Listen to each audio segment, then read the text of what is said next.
Ladies and gents, if you just joined us, you're just in time for our last segment for the day. Otherwise, you can catch the rest of the episode tomorrow between 7 and 8. Holding the fort is myself, Lameli Moon, as well as Rizal, the Sheriff Forbes. You know that the lockdown and the COVID-19 came and turned our world upside down. Absolutely. People lost their jobs. People can't do this and that. And I can't imagine how the entertainment industry is going to survive. Of course, which is, I think the entertainment industry is probably suffering the most right now because there's so much artists who are asking themselves, oh my word, how am I going to, be making an income, Is there enough online gigs? What are some of the ways that I can actually generate an income? And also that there is a relief fund, but am I able to apply for it? Do I have all the documents that I need and things like that? And everything is just, in a massive rush for us. Luckily, we have Shai, and he is from SAFE, which is the South African Relief Fund for Entertainment. And he's going to be explaining to us, a few things, especially what it is that they do and how you can get involved or how people can actually donate to that. Shai, welcome. How are you doing? Good. How's it going? Awesome. Shai, tell us a little bit more about yourself and Haula, and for those of you who are not actually familiar with the company. Yeah, sure. So, my name's Shai. I'm one of the co-founder and CEO of Haula.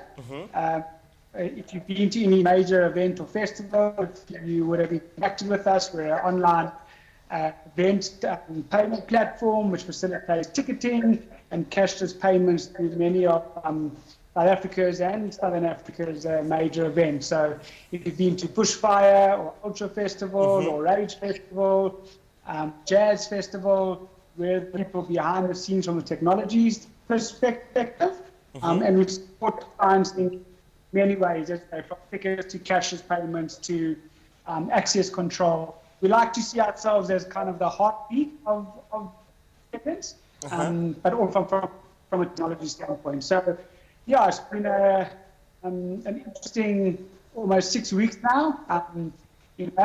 Just before the cancellation of the ban on events, we're still in our season. We still had a couple of hundred events that were still taking place. So, yeah, it's been a real tough time. Haula, like the events that you just mentioned, before the COVID-19 virus came to South Africa and before the lockdown, Haula used to handle these events. Now I want to find out, how has the entertainment industry been affected by this lockdown? Yeah. Well, I think it's safe to say that the entertainment industry has been impacted as all the other industries. Earlier on said that we're the worst hit. I think we definitely are one of the worst. Yeah. A ban on large events or gatherings, which is which is a major risk for the spread of coronavirus. But the first thing to go was the big ban on events, and I think the last thing to recover is going to be mass gatherings. Yeah. So I think the entertainment industry has been completely turned upside down, and is really one of the hardest hit because we just have no idea as to how long it's going to take for this to recover. And literally overnight, all events. I think there are hundreds of events. Around 3 billion rands worth of revenue was just in one day. So yeah, it's crazy out there. It is absolutely crazy. And if we get a bit personal and we look at Haula, what percentage of your events has actually been cancelled and affected by this whole pandemic? Look, I'd say all of our big events have been postponed. 1 or 2 cancellations. Fortunately, most of our events are postponed towards the second half of the year, or to next year, and all the tickets are still valid for the next event. Yeah. The challenge we actually have now is that 6 weeks ago we kind of thought it would be a 3 to 6 month kind of story, where now we're starting to think this might be a lot longer than we actually. Shai, for ticket holders who are not familiar with the cancellation or postponement of events, what's the difference between the two, the cancellation and the postponement, and what are the processes for each, because they're different? Yeah, so the postponement is obviously is when the event has just been postponed to another date. Yeah. So to give you an example, MTN Bushfire was postponed to next year. A number of other events are postponed to the end of the year, and essentially if you have a ticket from that event, it's still valid for the next event.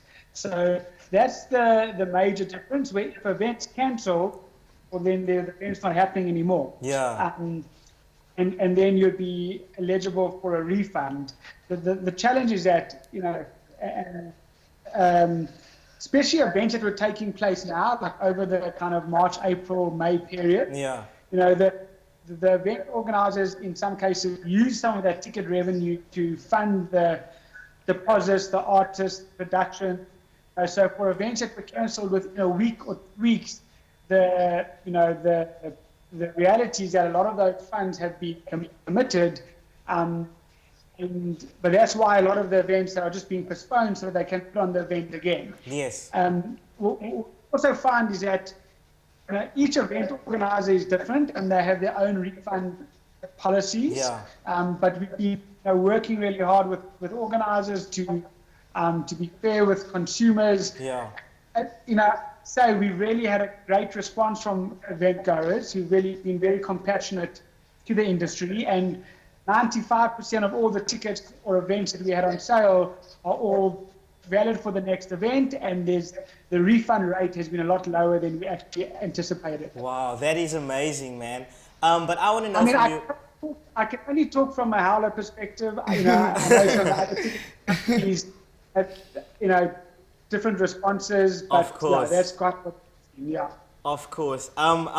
Getting to your opinion again, I want to know, when do you think that the events will be kind of running again, especially when it comes to live events, and what changes do you think we'll be able to see within the industry? Because one thing is for sure, that it's not going to be the same again. Yeah, I think the reality of just events coming back on the same way is not going to happen. We working on, if we're lucky, events coming on like around November, December, if we're lucky. And I think that people are going to be cautious about going out. Yeah. The social distancing. I don't know if you read I saw a presentation that came out of Cyril's announcement last night. Mm-hmm. And even to allow people to go back to work or certain sectors, you have to show that you have 2 meter spaces in between your workspaces. You have to have closed up, a workspace. We're not going to go back into open office plan like we used to. Yes. The thing from an event perspective, people are going to want to keep their distance. You're going to have to have sanitizers in all the bathrooms. I think stringent checks coming into events. There's even talk about tracking your health record. So if you've contracted the virus, mm-hmm. or they may not even let you into events if you have to almost prove that you're right.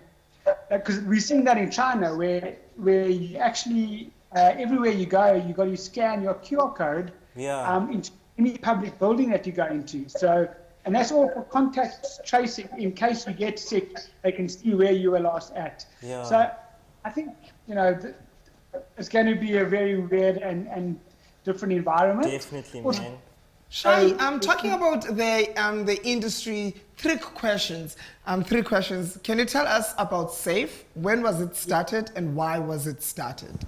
Sure. So SAFE is a non-profit organization that's been set up which is an industry-wide initiative set up by a number of promoters and organizers and companies in the entertainment space. Mm-hmm. What we saw is that there were a lot of different people, DJs or promoters or organizers doing events online, but all raising funds for different causes. And the reality is that the entertainment industry to get any sort of relief has been very difficult. And so the aim of SAFE is to create a vehicle for the industry to use to host online initiatives, fundraising campaigns, Yes. but for a dedicated cause. Because, since to give an idea, since we went live with the site, we've had over 2,500 relief applications, and only 2 of them have received relief from UIF. Wow. So this means that, a lot of these are cash, hourly paid workers. It's all the ground crew, the guys who set up the event, security companies, the staff, the partners, the artists themselves, they're sole proprietors, and they just don't have any access to any kind of relief elsewhere. Even the tourism, the Arts and Culture and Tourism Fund with 150 million rand, I mean, that doesn't touch sites. So the aim of SAFE is to create a vehicle that industry can get behind to help raise funds for those most in need in our industry. Wow, man. Shai, before we let you go, we limited on time. It's time for us to bounce out of here, but we want to find out how can people donate or apply go SAFE, and how do they get hold of SAFE? So you can go to safefund.org.za, it's safefund.org.za. You can make a donation online. All donations are being used to purchase food vouchers through Pick and Pay, which are then being distributed to the applicants. The intention is that it's converted into food vouchers. Also, if you see any events online with the SAFE logo, you can know that that's supporting the industry. We have a big event this weekend called Dream Stream, where we've got 35 DJs working together as the first major fundraiser, and we're trying to raise R1 million for the fund. So I think it's just about keeping your eye out there. If you are an organizer or a DJ or an artist or performer, you can get in touch and how we can help you get online to do some sort of fundraising campaigns. And if someone really been affected in the industry, we have absolutely no access to other funds or relief funds. You can also do an application whereby, to apply for food vouchers to help put some food on the table. Wow, man. Thank you so much for taking the time out and sitting down with us and telling us more how we can actually take care of our artists and entertainment industry as a whole. And it's people like you who are actually out there making sure that everyone eats. And like we mentioned, that entertainment is one of the hardest hit industries within this pandemic. So thank you so much for you and all the work that you do. Thank you. Cheers, bye-bye. Goodbye. Awesome. And thank you so much to you and everybody else who has just tuned in to EKSE. Do it again tomorrow between 4 and 5. We'll be right here holding the fort for you. Riza? Nothing? No. Do we have time for a music video? Yes? No? CTV family.